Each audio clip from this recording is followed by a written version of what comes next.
So গতকাল টি series তাদের upcoming একটা ফিল্মের ফার্স্ট লুক আর টিজার সামনে এনেছে। তো সেটা দেখার পর থেকে লোকজন চারপাশে বলা শুরু করেছে যে এটা হয়তো আশিকি 3 হতে চলেছে। তো সেখানে আমরা কার্তিক আরিয়ান আর শ্রীলীলাকে দেখতে পাচ্ছি। আর সাথে যেটা দেখছি আমি সেটা হচ্ছে অনুরাগ বসু ফিল্মের ডাইরেক্টর, আর প্রীতম চক্রবর্তী হচ্ছে মিউজিক ডাইরেক্টর। মানে এই জুটিটা দেখার জন্য আমি সত্যি খুব এক্সাইটেড। মানে প্রীতম আর অনুরাগ বসু যখনই একসাথে কাজ করেছে তখনই প্রীতম মানে কিছু আউটস্ট্যান্ডিং গান আমাদেরকে দিয়েছে।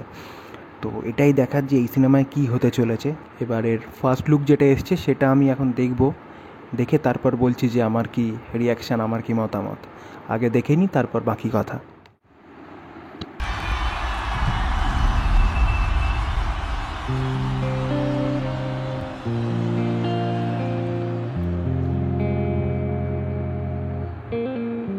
तू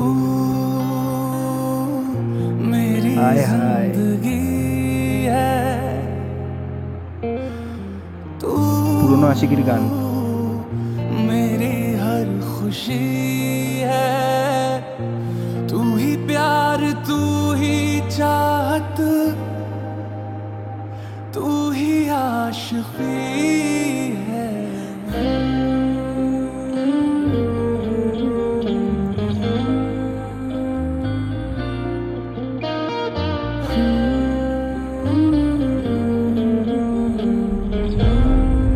দিওয়ালি 2025।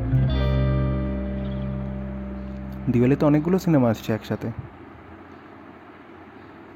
ওকে, সিরিয়াসলি আমি এটা দেখে কিন্তু বেশ মজা পেয়েছি। বেসিক্যালি কার্তিক আরিয়ান আর শ্রীলীলাকে দেখতে বেশ ভালো লাগছে। কার্তিক আরিয়ানকে একদম ডিফারেন্ট লুকে দেখা যাচ্ছে, তার সাথে শ্রীলীলাকেও বেশ বেশ ভালো লাগছে।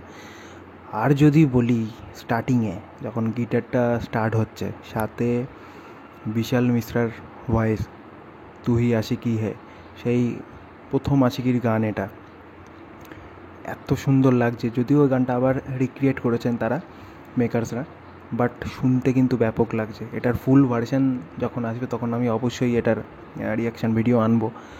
বাট আপাতত যেটুকুনি শুনলাম বিশাল মিশ্রার গলাতে ব্যাপক লাগছে শুনতে। আর সাথে গিটারের যে ইন্ট্রোটা বা কার্তিক আরিয়ানকে দেখা যাচ্ছে স্টেজে যখন পারফর্ম করছেন, এই সিনগুলো দেখার মতো। আমি এক্সাইটেড এটা ভেবে যে Pritam as a music director এখানে কী করতে চলেছে। আমি চাইবো প্রীতম যেন কোনো গান এখানে রিমেক না করে, অরিজিনাল গান যেন সব কটা থাকে। আর কীরকম গান হয় সেটাই হচ্ছে দেখার। প্রীতমের কাছ থেকে আমার এক্সপেকটেশন অনেক অনেক হাই। সাথে তো রয়েছে অনুরাগ বাসু, তো তাকে নিয়ে তো আলাদা করে কিছু বলার নেই। যদিও আশিকি 2 ডিরেক্ট করেছিলেন মোহিত সুরি, তো মোহিত সুরির থেকে আই থিঙ্ক আমার মতে অনুরাগ বাসু অনেক ভালো ডিরেক্টর। ওভারঅল এটা একটা বেশ ভালো টিজার, আমার পার্সোনালি বেশ ভালো লাগছে। কিন্তু এবার প্রশ্ন হচ্ছে যে এটা কি সত্যি আশিকি 3 হবে নাকি অন্য কোনো সিনেমা হবে যার টাইটেল এখনও অ্যানাউন্স করা হয়নি। সেটা যদি দেখা যায় তাহলে আশিকি 2 এর প্রোডাকশন হাউস আই থিঙ্ক ছিল বিশেষ ফিল্মস বা এরকম কিছু, আর মিউজিক রাইটস ছিল টি সিরিজের কাছে। শোনা যায় তাদের মধ্যে পরে কোনো ঝামেলা হয়, যার জন্য তারা দুজনে একসাথে আশিকি 3 করার পরিকল্পনা যেটা ছিল তাদের, সেটা তারা ক্যান্সেল করে দেয়। তো সেই দিক থেকে চিন্তা করলে এটা আদৌ আশিকি 3 হবে কি না সেটা একটা বড় প্রশ্ন। বাট যাই হোক, আমরা একটা ভালো পারফরমেন্স দেখতে চলেছি কার্তিক আরিয়ানের কাছ থেকে। আর নো ডাউট এই সিনেমার মিউজিক কিন্তু ব্যাপক হতে চলেছে। তো সিনেমাটা রিলিজ করবে হচ্ছে 2025 দিওয়ালি। তো তার আগে ট্রেলার এলে বা আর কোনো এর গান টান এলে তখন বোঝা যাবে কি হতে চলেছে।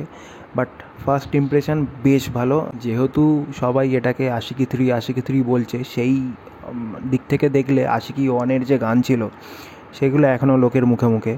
তারপর যখন আশিকি 2 আসে সেটাও আমরা জানি তার প্রত্যেকটা গান ছিল হিট। দেখা যাক ফাইনালি এর টাইটেল যখন অ্যানাউন্স হবে যেটা আশিকি 3 হবে নাকি অন্য কোনো মুভি হবে, তখন বোঝা যাবে। সো আজকের জন্য এইটুকুই, দেখা হবে আবার পরের ভিডিওতে। তোমরা যদি এর ফার্স্ট লুকটা না দেখে থাকো, আমি বলবো যে গিয়ে দেখো। অবশ্যই হেডফোন ইউজ করো, হ্যাঁ, নালে মজা পাবে না। আসল মজা হচ্ছে এই টিজারটার ব্যাকগ্রাউন্ডে যখন বিশাল মিশ্রার ভয়েসটা শোনা যাচ্ছে, ওখানেই আসল মজা। তাই আমি রেকমেন্ড করবো যে হেডফোন অবশ্যই লাগিয়ে শুনো।